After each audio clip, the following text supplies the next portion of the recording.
Hi!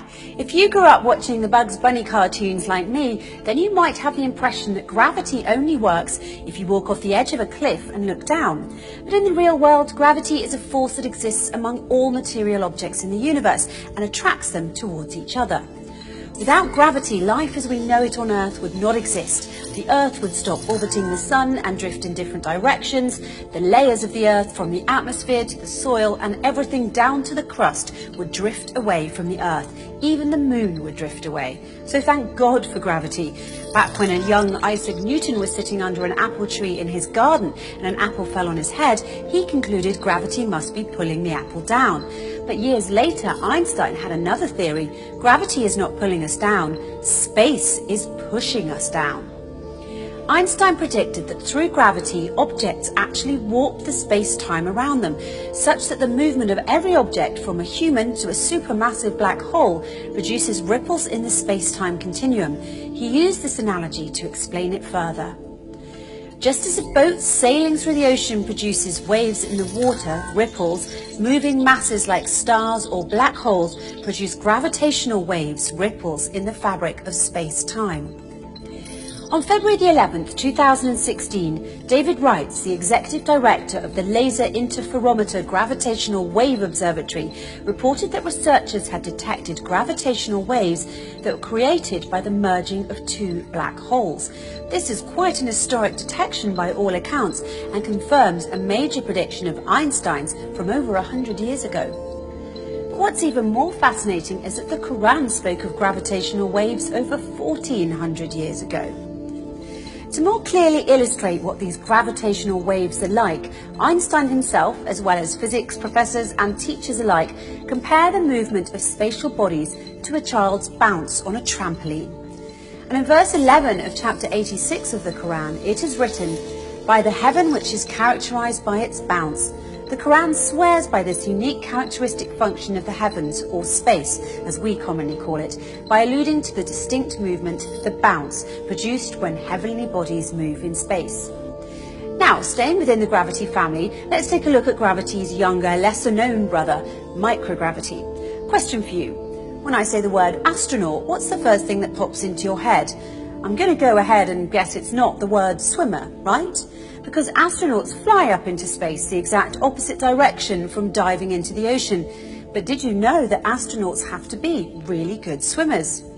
Why do astronauts need to know how to swim so well? Because according to NASA, floating in space is a lot like floating in water, so much so that NASA has built a massive pool, 10 times larger than an Olympic-sized one, so their astronauts can train for spacewalks by going for a swim. The pool is called the Neutral Buoyancy Laboratory, and it simulates the conditions found in the weightlessness of space. The underground laboratory contains 6.2 million gallons of water and is used by astronauts decked out in their full spacesuits to carry out the tasks they'll be expected to perform in space. With the assistance of scuba divers, astronauts train 7 hours in the pool for every 1 hour they'll spend on a spacewalk. Interesting. There's no water on space, and yet NASA trains their astronauts for spacewalks in the world's largest swimming pool. You know what else is interesting? The Quran linked space with water as well, when it said, "And it is He who created the night and the day, and the sun and the moon, all in an orbit are swimming." That's right. The Quran used the word swimming to emphasize the microgravity and weightless environment of space. Now let's take a quick look at the transmission of gravitational effects. After all, if space has waves and ripples like water, then what's to keep anything in its place and stop it from just floating off? 2 words: gravitational anchors, a term coined by the physicist Robert Tootle in 2012. To understand this better, let's borrow a beautiful analogy from the physicists Thomas van Flandern and Jean-Pierre Vigier, who explain the transmission of gravitational effects by asking us to imagine a buoy floating on the surface of the sea. The buoy is connected by a chain to an anchor that is holding it in place. If the anchor is moved, the chain causes the buoy to move too. In turn, the buoy's motion sets off waves in the water. If we translate this analogy into gravitational language, the anchor is the source mass, the chain is the gravitational force, and the buoy is the target mass. The waves in the water caused by the buoy's movement and induced by the motion of the anchor travel in the water and are analogous to gravitational waves. Fortunately for planet Earth, research has shown that our sun is the gravitational anchor of the solar system. At the same time, the black hole at the centre of nearly every galaxy, including our own, acts as a gravitational anchor for the galaxies, holding them together in space. When 1400 years ago, the Quran explained how the universe was created, it confirmed that the earth needs to be anchored by saying, "And he, God, has dropped into the earth what anchors it, lest it should shift with you." In another verse it is written, "He, God, made in the earth what anchors it from high above." It's worth mentioning that the Quran uses the verb dropped and the term from high above it in the above verses because, interestingly enough, in 2016, David Wrights proved that gravitational waves from those colliding black holes in space pass through Earth.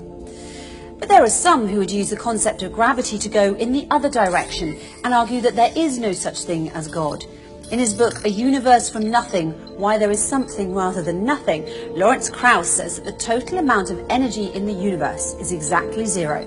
This is the case because the universe's positive energy in the form of matter is cancelled out by its negative energy in the form of gravity. In other words, gravity balances matter. Therefore, the net energy of the universe is zero, meaning that the universe is essentially nothing.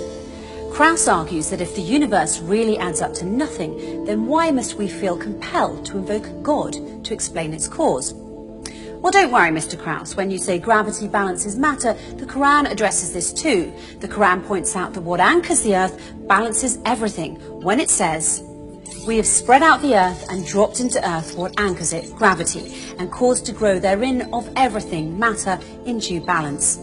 So, let's take a minute to appreciate this wonderful pull of nature we call gravity. Even though it often feels like gravity becomes 20 times stronger when your alarm clock starts to ring in the morning, without it, our world would quite literally be in chaos.